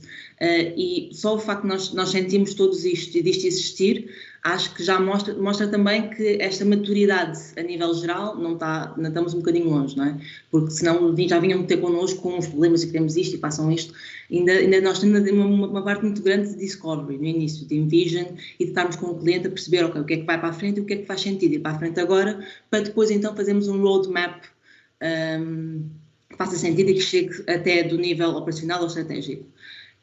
E pegando agora na tua pergunta, Alex, acho que é super importante neste assessment perceber como é que não só, claro, priorizar qual é que é o use case e se temos dados para ele ou não, mas também perceber como é que no fim vamos avaliar este modelo. Ou seja, e isto é feito ao nível dos business decision makers, ou seja, não é feito a um nível do IT ou ao nível tecnológico. No sentido de temos que tentar cada vez mais mostrar e construir métricas e perceber que KPIs é que vamos estar a avaliar. E eu tenho notado nos meus últimos projetos que é um fator super, super importante para que o projeto avance e que seja aceito a seguir. E que fator é este? Não só de ter KPIs, para perceber, quando eu digo KPIs, estamos a falar de... ou seja, de uma recall, de uma precision, métricas que sejam entendidas também pela parte do business, e aí já é um bocadinho mais matemático, mas não é só isso, ou seja, também o business value. Por exemplo, se eu estou a fazer predictive maintenance numa fábrica que constrói um certo material e que depois se eu faço todo um algoritmo que vai para a produção, quanto é que eu estou a poupar por ano desse material nessa fábrica? Ou seja, todo o business value que compara o que é que nós temos, o que é que nós fizemos no último ano e agora se fizemos este algoritmo, fomos para a frente, se conseguimos fazer esta previsão da certa utilização do material e então poupamos, quanto é que vamos poupar de material? Quanto é que isso vai dar no final das contas a nível financeiro? Isto é super importante e é algo que se deve fazer antes de começar qualquer Python code, qualquer coisa de desenvolvimento. Portanto, acho que isso é super importante e eu tenho feito nos meus clientes algo como até uma mock-up, às vezes com os gráficos que eles vão ver no final. Ou seja, ok, este é o algoritmo, este é o use case. E agora no final o que é que vocês vão ver para decidir sim ou se não, se isto avança? Uma mock-up só com o gráfico da métrica que eles vão ter que analisar daqui a 3 meses, só isso já causa um impacto gigante. Eu estava aqui a ouvir a Catarina falar, lembrei-me de uma... Isto é o problema de nós... Voltando aqui ao problema anterior, de isto passar a ser um fim em si mesmo e da utilidade destas coisas para o negócio. E um daqueles casos que eu me lembro sempre para explicar este ponto é Então, na altura, isto já há uns anos, se era bom que nós conseguíssemos, no retalho, prever quantas caixas é que tínhamos que ter abertas em determinada altura, víamos quantas pessoas, prevêssemos quantas pessoas é que estão na loja, e se medirmos quantas pessoas estão na loja em determinada altura, sabemos que elas levam X tempo para chegar para fazer as suas compras. E depois alguém no retalho diz assim, sou gestor da loja, eu olho lá para a frente e abro mais uma caixa. E aquilo não tem valor, ou seja, eu tenho que ter sempre uma capacidade lá de buffer, não é? Para quando tenho mais afluência ou menos afluência. Portanto, eu não chego a um ponto, é difícil a esse nível, conseguir prever muito bem. Eu até posso prever muito bem que vou precisar de mais uma caixa ou de menos uma caixa, mas eu tenho que ter a capacidade. Portanto, quando eu olho para isto do ponto de vista de business value, isto não tem valor, não é interessante do ponto de vista económico estar a olhar para isso. O ponto em si é interessante e tentando tocar naquilo que estavas a dizer sobre quantas é que se vê a luz do dia ou não vê a luz do dia. Essa é parte da dificuldade de um projeto de Data Science. É muito diferente de um projeto de desenvolvimento de software em que, mesmo uma lógica agile, em que os requisitos podem não estar todos fechados, mas há uma visão muito mais concreta do endgame. Em Data Science, eu só tenho ideia daquilo que pode ser uma boa ideia. E faz parte do processo. Aliás, uma das coisas que nós fizemos também, todos nós vamos, especialmente da consultoria, né? Enfim, a Microsoft também à sua forma, a BI4All também à sua forma, nós à nossa forma desenvolvemos uma framework de abordagem a processos de Data Science, que é mesmo diferente. E, portanto, nós temos uma coisa por ciclos em que o primeiro ciclo é a avaliação, e é sprintable, a ideia é ser isto tudo um bocado sprintable para poder ter ciclos de feedback suficientemente curtos, para se poder tomar decisões de continuação ou não. Mas a primeira fase é mesmo avaliação. E a avaliação é a avaliação do use case e a avaliação dos critérios, antes de se fazer qualquer coisa. No fundo vai contra no sentido de a favor. Aquilo que a Catarina dizia era no momento zero perceber quais são as métricas de sucesso para a aplicação de qualquer estratégia.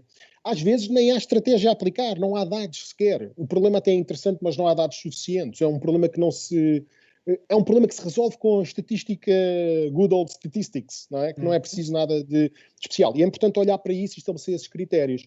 E depois sim um ciclo de modelação. E depois sim ciclo de modelação para ter qualquer coisa e depois produtização ou continuar a fazer ciclos de modelação.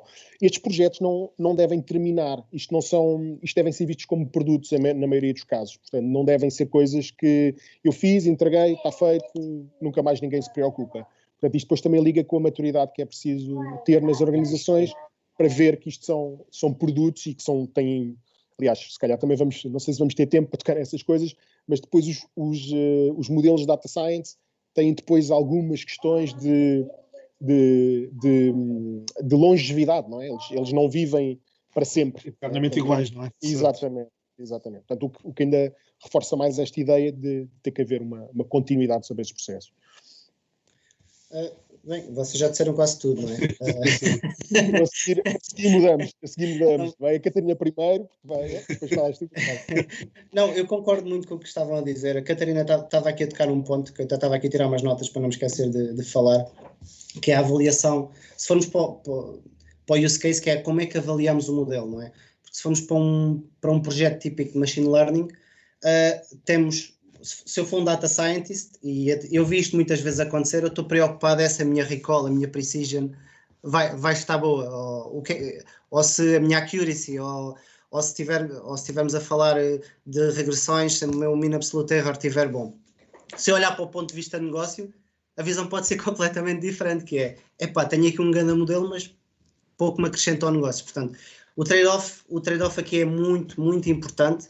É definirmos logo à cabeça esses use cases, e o que a Catarina estava a falar, que é ter logo um mock-up, é exatamente o que nós temos feito ultimamente, que é, nós levantamos este tipo de use cases, prioritizamos e depois, por norma, temos logo um fluxo em que tentamos no fim dizer, vocês vão ter este mock-up, este dashboard, no fim vai-vos apresentar esta informação. Ou então, às vezes, claro que não temos dashboard, o que nós disponibilizamos são serviços, no fim, vocês vão ter este serviço em que passam-nos esta informação e vão receber isto. E isto é muito importante para os clientes perceberem o que é que no fim vão ter. Porque quais é que eram os erros comuns? Vamos aqui começar a olhar para um modelo de machine learning porque é giro, e chegávamos ao final, falámos com o negócio, mas eu não preciso disso para nada. Ou o quê? Isto já nos aconteceu, tens uma percentagem de erro de 10% num forecast demand. Isso é muito. Eu com a média consigo melhor que isso. Portanto, esse modelo, e os nossos data scientists diziam, mas 10% não é nada. Então, estamos a falar de fazer um forecast demand para antecipar a procura com 10% de erro não é nada. E havia um dos clientes nossos que diziam, mas eu com os métodos tradicionais em que vou buscar a média, tenho em conta ali alguma sazonalidade com a algoritmia, consigo resolver isso. Pronto, isto para dizer que é muito importante as métricas de avaliação final.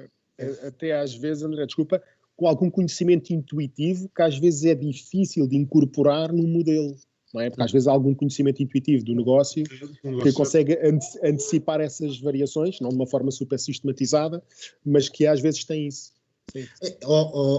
Eu não lhe chamaria sempre intuitivo. Às vezes é informação que nós na altura também não sabíamos para o modelo. Imagina, tens um produto que estás a antecipar a procura e entretanto sai um produto concorrente mais barato. Tu não tens isto no teu modelo, foi um produto que entrou agora. E é normal que a seguir essa procura vai baixar, porque tens um produto concorrente que é mais barato e faz a mesma coisa. Pronto.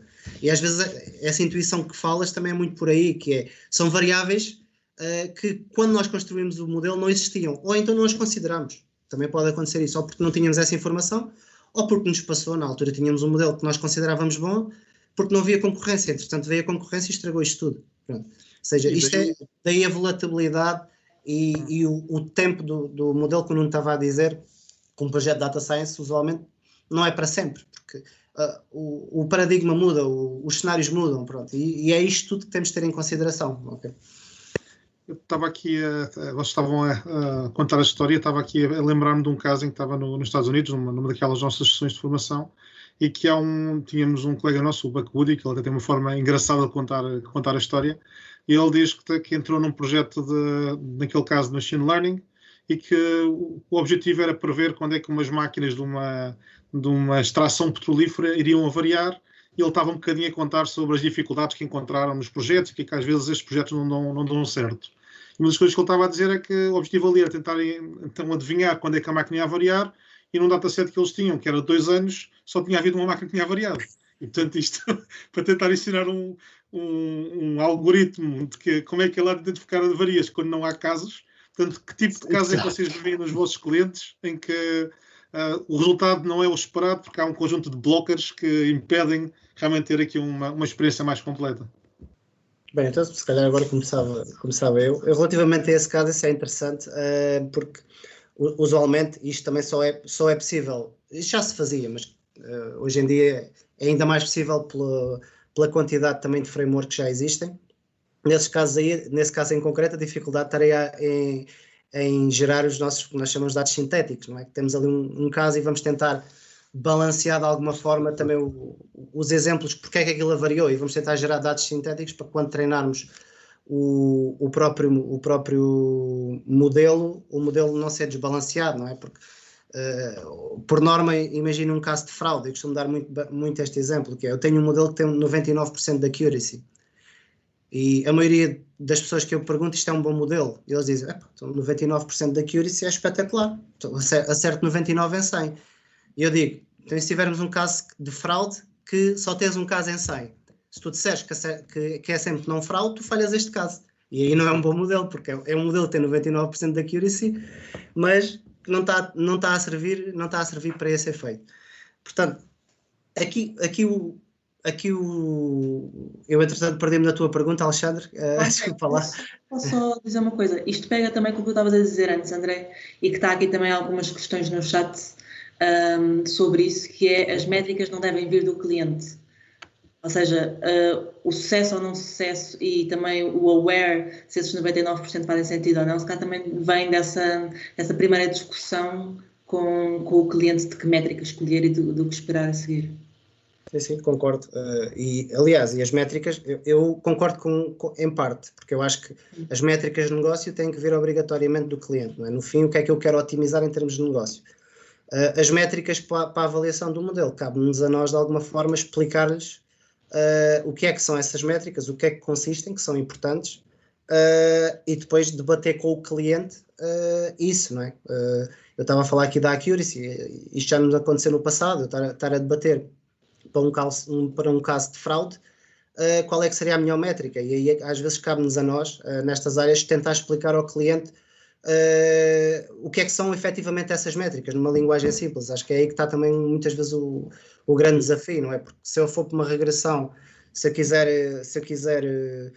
explicar o que é um R quadrado, se calhar não lhe vou conseguir explicar o que é isso, mas se lhe mostrar o que é uma percentagem de erro, se calhar ele vai perceber, olha, afasta-se 5% ou 10%, portanto eu acho que tem que ser sempre um misto.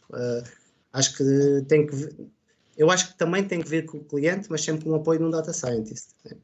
Sim, eu acho que essas as métricas específicas e era como diziam, não é?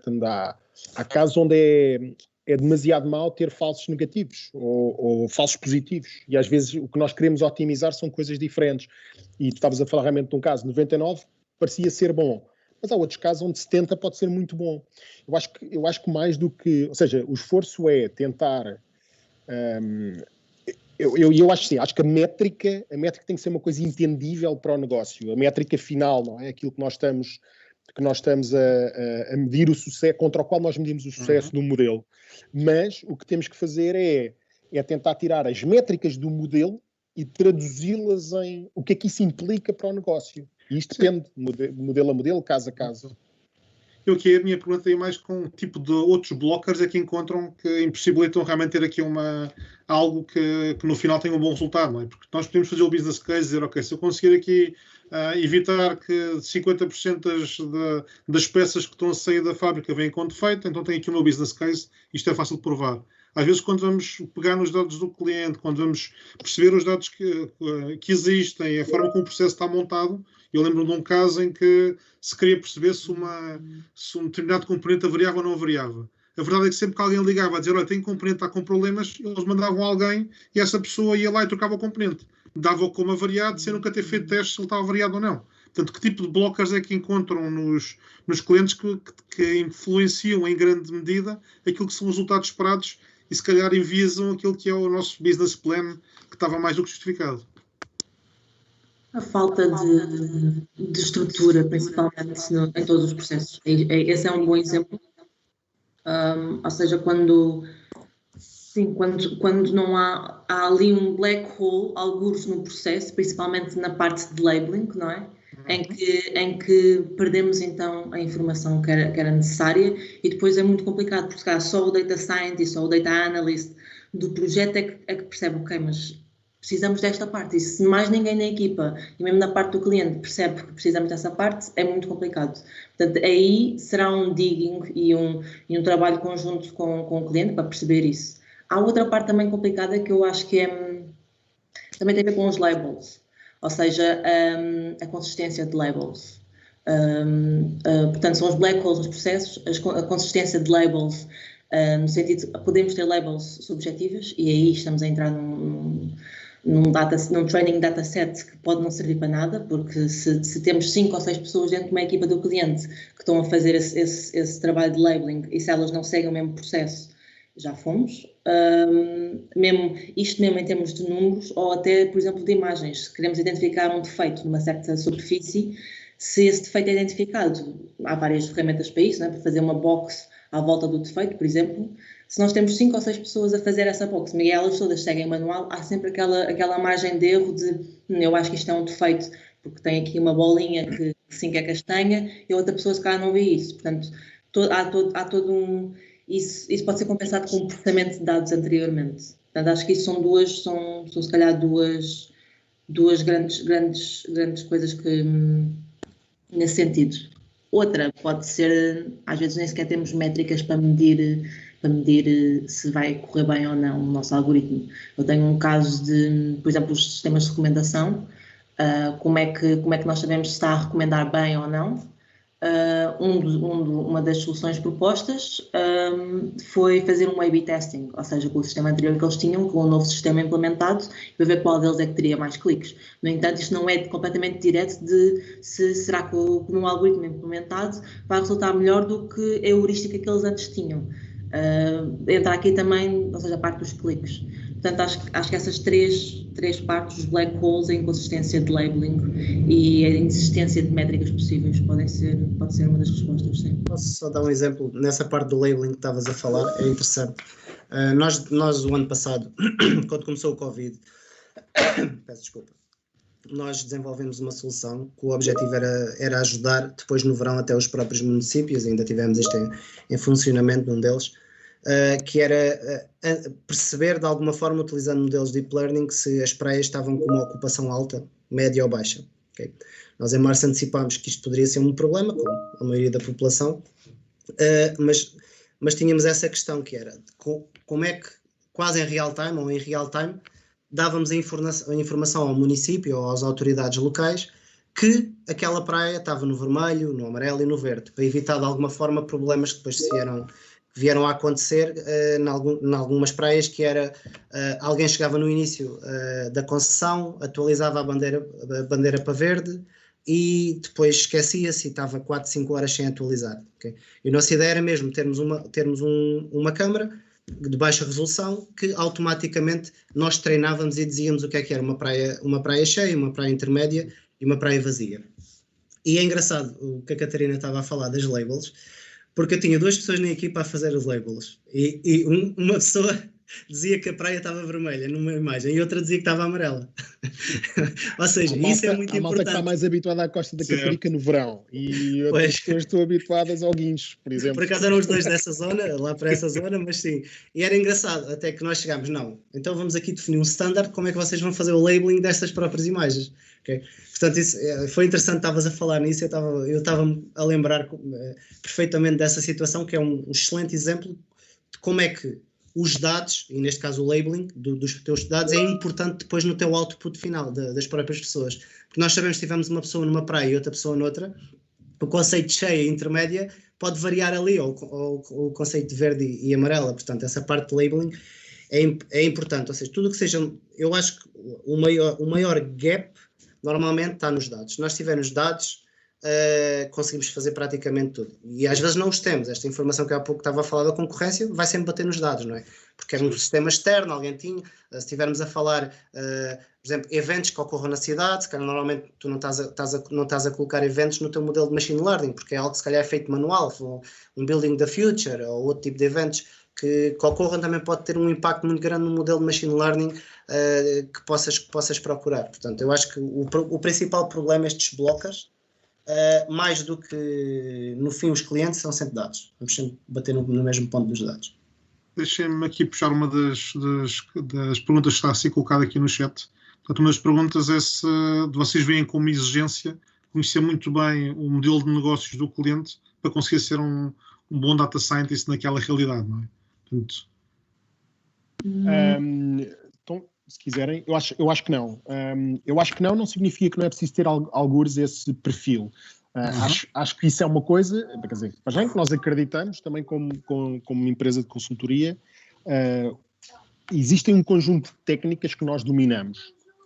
Nós não dominamos todos os negócios. Aliás, não dominamos nenhum a não ser o nosso da consultoria. Esse é um dos princípios que nós tentamos usar. Isto parece aliás, uma das coisas, isto é engraçado porque isto remonta até à criação, há uma série de anos, à criação da unidade de Data Science, em que havia esse debate interno sobre, faz sentido, isto não é uma coisa, não é preciso ser especialista do negócio, mas isso na realidade é uma coisa prévia, que é o entendimento das técnicas. É preciso alguém que saiba do negócio e que saiba o que é que estamos a falar de facto. Mas isso também não é diferente de um cenário mais comum de desenvolvimento de software. As técnicas, o que nós trazemos são as técnicas de modelação. E elas são transversais, não são específicas ao caso A, B ou C. No mundo ideal, sim. Nós tínhamos alguém que tinha full stack. Mas isso não existe e, portanto, nós, da nossa perspectiva, o que tentamos é adicionar as técnicas a um ambiente em que alguém sabe essa componente mais de negócio e que na conversa o tipo data scientist tem uma visão funcional diferente, mais rica e, portanto, consegue perceber melhor as idiosincrasias de cada negócio. Deixa-me só fazer uma contra-pergunta relativamente também a isto. Portanto, muitas vezes o ter demasiado conhecimento do negócio, tu também estás bias, não é? Portanto, o teu mindset era não, isto não se pode fazer assim porque nunca fizeram assim, não é? É, também pode ter... isso, aliás, é uma coisa que eu me lembro de discutir várias vezes, uma coisa completamente ao lado, que é o melhor gestor é o melhor gestor daquele negócio ou é o melhor gestor, não é? E é engraçado se a sociedade em geral fosse até mais aberta desse ponto de vista, e se nós tentássemos trocar pessoas que são boas a gerir um determinado negócio numa determinada área para outra área, se calhar tínhamos bons resultados, porque as técnicas de gestão não são diferentes. E acho que tocas aí num ponto importante, que é a abertura de espírito e a frescura de raciocínio de, vamos perceber o que é que se está aqui a passar com frescura, sem enviesamento, acho que ajuda, sim. Acho que isso é um ponto a favor e não contra. Há vantagens, obviamente, do outro lado, não é uma coisa clear cut, mas vejo as vantagens também, sim. Tinha aqui outra questão do fórum, que tem a ver com o GDPR e a forma como foi necessário fazer algum tipo de adaptações aos modelos que já tinham, até ao próprio processo de ingestão dos dados. Portanto, não sei se tem uma boa história associada a isto, ou se isto... que tipo de formas é que vocês conseguem lidar com este tipo de informação para garantir que o direito ao esquecimento, o direito ao processamento, todos aqueles direitos que são consagrados com o GDPR acabam por ser assegurados? Bem, nós aqui, um de vocês. eu acho que neste caso em concreto, nós, como é óbvio, temos tido sempre esse cuidado, mas está muitas vezes também do lado do cliente não nos disponibilizar essa informação. O que nós temos feito, que acho que é o que a maioria das empresas tem feito, é se houver informação sensível de alguma forma, estou a falar de informação sensível como nomes, moradas, NIFs, tivemos caso de NIFs, quando a informação nos chega, essa informação vem mascarada. É esse o cuidado que temos tido. Quando estamos a falar de tratamento de imagens, também é algo que é importante. O que nós fazemos é usar essas imagens praticamente em near real time, retreinamos e vamos fazendo expurgo dessas imagens, para não guardarmos essas imagens, porque em termos de GDPR não o podíamos fazer. Mas tem sido muito à volta disso. Codificação nas bases de dados de campos sensíveis, imagens não guardar essa informação histórica, pelo menos do nosso lado. Sim, é a mesma experiência que eu tenho também. Sim, já agora, espera aí que eu queria dar aqui uma vertente um bocadinho mais abrangente, que era isto na realidade tem a ver com a arquitetura. Uma coisa é fazer um projeto, uma iniciativa, data science, em que eu fui buscar os dados algures e que até ia dizer partelar, mas não era isso que eu queria dizer, mensagei ou anonimizei, preparei de alguma forma para resolver algumas questões de GDPR. E, by the way, nem essas coisas são muito simples, porque aqui, eu sei que o tema não é segurança, não é? Mas se nós pensarmos, por exemplo, em NIFs, se nós aplicarmos alguma cifra simples sobre o NIF, aquilo até parece que está anonimizado, mas é super fácil, não é? A gente sabe quantos campos é que tem o NIF e, portanto, numa lógica de brute force, leva para aí 3 segundos e meio a conseguir ter a lista toda dos NIFs, não é? Portanto, é uma coisa que é mais, tem problemas maiores, não é? E isso toca exatamente com aquilo que eu ia dizer, é porque quando nós olhamos para isto até com mais do que um projeto, mas sim como a necessidade de ter plataforma para poder suportar este tipo de iniciativas, elas têm que ter isso compreendido, não é? Portanto, elas têm que absorver essa necessidade de poder mascarar os dados de uma forma robusta, de uma forma transversal, em que de repente alguém que lê esses dados de uma forma mascarada, quando os reescreve de alguma forma, elas continuam mascaradas. Portanto, tudo isso é um problema de plataforma. É uma coisa também um bocadinho ao lado, mas tem a ver com a arquitetura de plataforma de dados para suportar estas coisas e menos com até o processo direto de data science. Mas é um tema, seguramente, sim. Concordo, só para adicionar, eu em termos de experiência como data scientist, ou seja, eu só lido com identificadores com hashes, isto num ambiente de dev. Portanto, tudo o que está em teste ou em prod depois, quando deixa de estar a hash e está o real NIF, por exemplo, já não tenho sequer acesso, ou seja, eu estou completamente em dev, não me toca sequer dados reais. Também uma pergunta do painel tinha a ver com as metodologias usadas no desenvolvimento de modelos. Há aqui a mencionação do CRISP-DM, se é esta a metodologia que é usada, que tipo de metodologias é que são mais... Sim, o Nuno também já referiu a algumas metodologias. Eu acho que se calhar cada empresa é capaz de ter o seu modelo para Data Science. A Microsoft tem Team Data Science Process, que acaba por estar alinhado, que é algo com 5 estágios, desde o Business Understanding até à produção, e é algo que está alinhado também com os nossos próprios produtos e já metodologias de MLOps, ou seja, um DevOps mais para Machine Learning. Portanto, acho que cada empresa acaba por ter já o seu próprio processo e a própria metodologia, mas estão todas muito dentro desta base de Business Understanding, Data Understanding, Exploration, Modeling and Production, qualquer coisa assim neste sentido.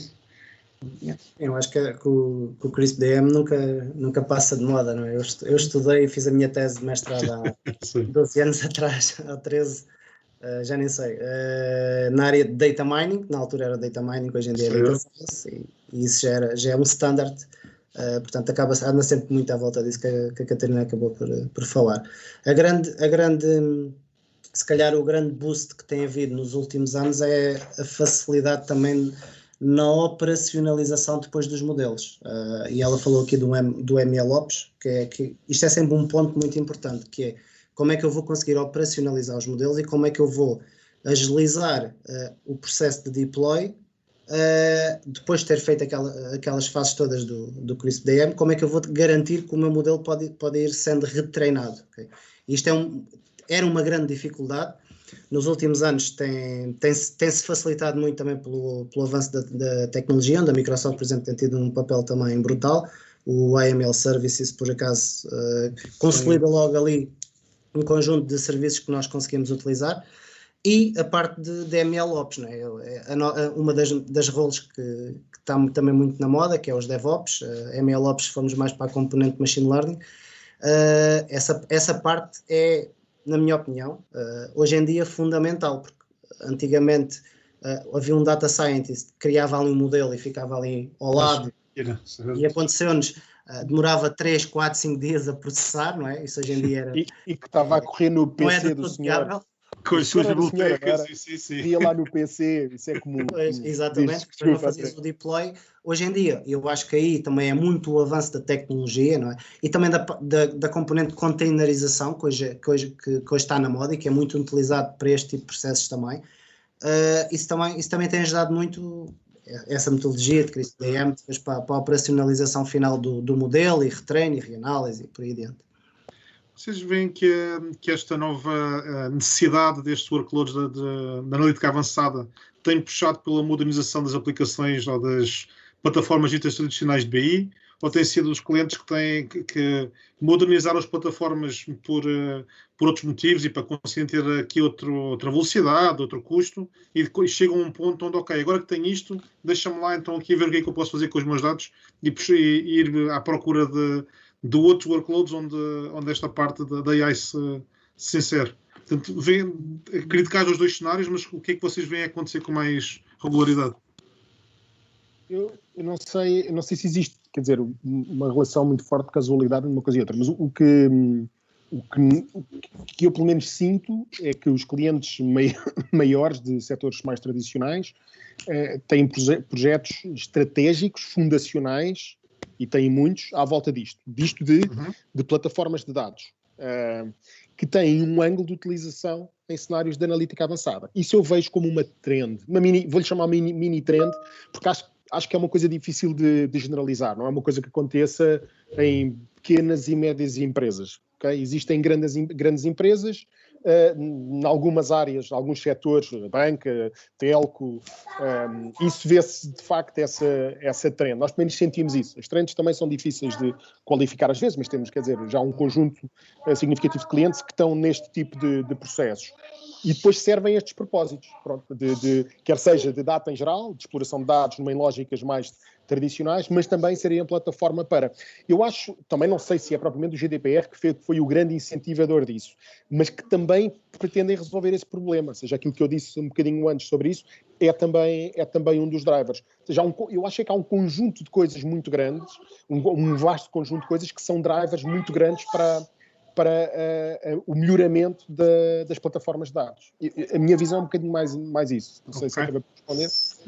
Eu acho que se calhar, sim, eu acho que é muito o nível de complexidade que nós estamos a atingir, mesmo a nível de research. E isto aqui, os Estados Unidos são muito rápidos a passar do research para o produto e para o mercado. E a nível de research, principalmente em Deep Learning, a evolução é exponencial nos últimos anos. E isto faz com que, de repente, cheguem ao mercado coisas que os clientes percebem-se, ok, nós podemos utilizar isto, porque não estamos a utilizar, e onde é que são as ferramentas para as utilizarmos.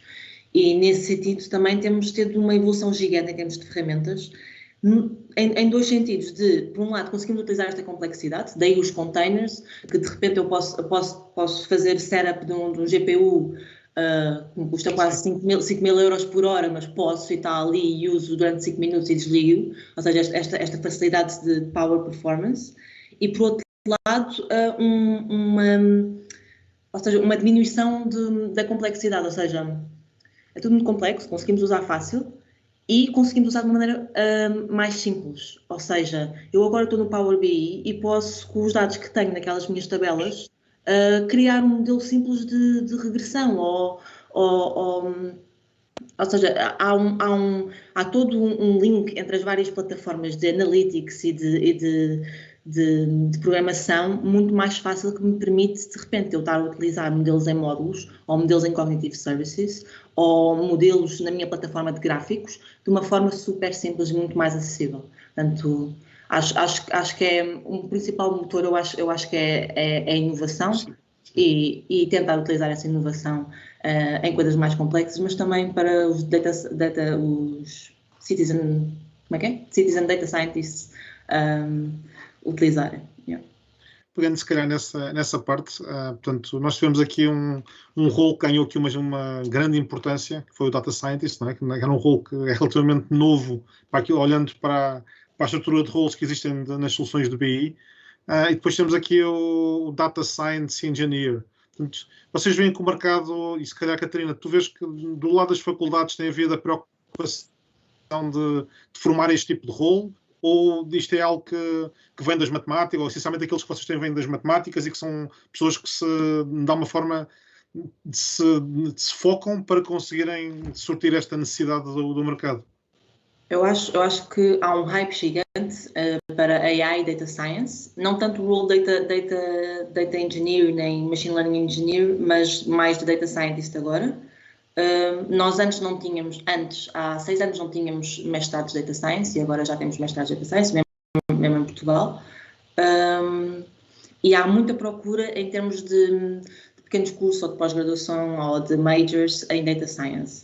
E esta procura, pelo menos pela minha experiência, esta procura não é por computer scientists, não é por engenheiros, mas é se calhar por alguém podem ter algumas bases de matemática, algumas bases de engenharia, mas têm se calhar muitas bases de gestão, por exemplo, e que querem perceber como é que o AI, Data Science e Machine Learning os pode ajudar nos seus trabalhos. Portanto, acho que há imensa procura e a oferta também. Portanto, acho que é uma E agora, olhando se calhar para o mundo de contratação, é fácil chegar a este tipo de roles, e se calhar punha-vos na pele das vossas organizações, das vossas empresas de consultoria que têm estes roles para implementarem projetos, e também do lado do cliente, porque acredito que quando um cliente tem um projeto destes que tem sucesso, vai querer ter uma sua equipa mínima para conseguir fazer a manutenção também deste tipo de projetos, não é? Como é que vocês veem isso? Eu, na minha opinião, pela experiência que tenho, eu acho que é difícil. É fácil encontrarmos muitos designados Data Scientists no mercado. A grande dificuldade é encontrarmos verdadeiros Data Scientists no mercado, como costumo dizer. Porque o facto de muitas vezes conhecerem as técnicas sabem o que é uma árvore de decisão, sabem que têm que separar entre treino e teste, sabem todas essas componentes técnicas, mas na minha opinião, esta é uma opinião que eu tenho, e principalmente na área da consultoria, porque o nosso objetivo no final é trazer valor acrescentado para o negócio. O que eu normalmente procuro num Data Scientist é alguém que consiga entender muito bem o negócio.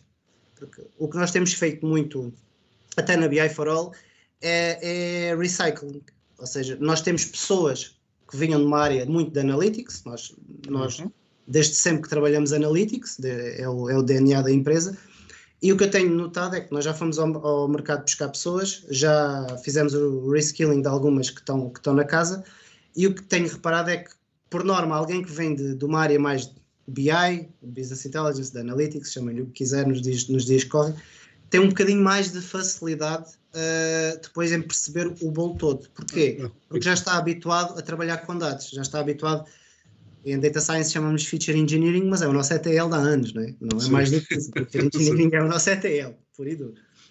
Aqui, a grande diferença é que se lhes ensinares que tipo de algoritmos é que podem utilizar, que tipo de variáveis é que esses algoritmos também têm em consideração, são variáveis mais contínuas ou são variáveis mais categóricas, por exemplo.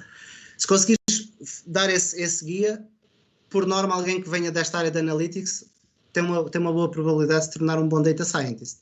Enquanto se começares logo como um Data Scientist, o que eu noto, mas isto também é normal que note, porque o mercado começou a formar, como a Catarina está a dizer, antes não havia mestrados de Data Science, e os mestrados cá agora são muitas vezes pessoas que se calhar não têm tanta experiência.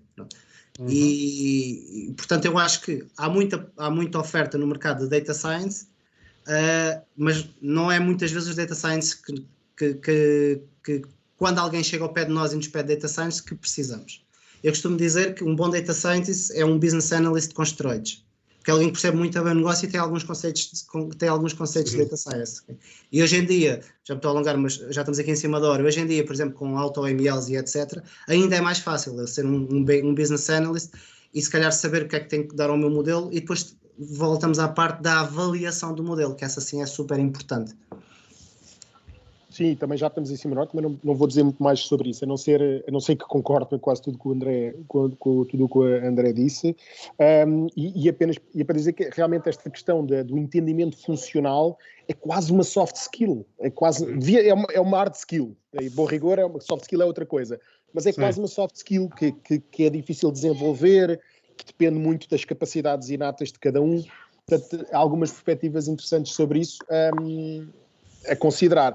De facto, o que acontece é que há muita gente no mercado disponível para ser data scientist e com alguma formação. Por exemplo, quando eu comparo isso ao que é o mundo de Big Data Software Engineering, que é uma coisa onde eu também vivo muito perto, que apesar de ter já mais anos de vida, é super complicado, e acho que as faculdades fizeram e têm feito um péssimo trabalho a esse nível, mas fazem um bom trabalho na área Data Science. Até um bocadinho para lá do que o mercado necessita, acho eu. Portanto, há sempre estas... Porque são os hypes, não é? Eu acho que depois a Catarina também tocou nisso, disse. Há um hype brutal. De facto. Eu acho que o mercado ainda não entrou no hype. O hype ainda não está concretizado, não é? Mas pronto, pelo menos as universidades vão à frente e há material humano para trabalhar. Isso eu acho que há. Com os caveados que o André referiu.